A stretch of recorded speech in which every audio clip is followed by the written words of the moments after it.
నువ్వేం చేస్తున్నావు నీకేమైనా అర్థమవుతున్నారా? అరే ఇన్ని రోజులు నువ్వేదో పెద్ద పద్ధతి అనుకున్నారా? ఈ విషయం మా బావ తెలిసిందనుకో గుండె అయిసత్తారా. నీ కాలు వస్తుంది. చెప్పకే ప్లీజ్.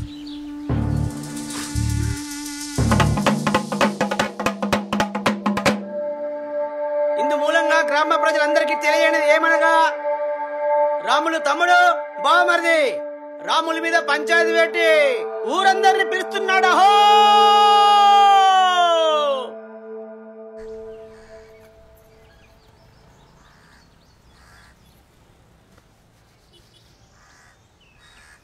ఏమ్రా ఇట్లా పంచాయతీ పిలిపించి అందరు సపోర్ట్ దాకా కూర్చుంటే ఎట్లా? చెప్పున ఏదో ఒకటి కానీ అండ్రి. సర్లే, అయింది ఏదో అయింది. ఇంకెన్ని రోజులు ఇట్టుంటారా? అందరు కలిసి ఓ పని చేయరు.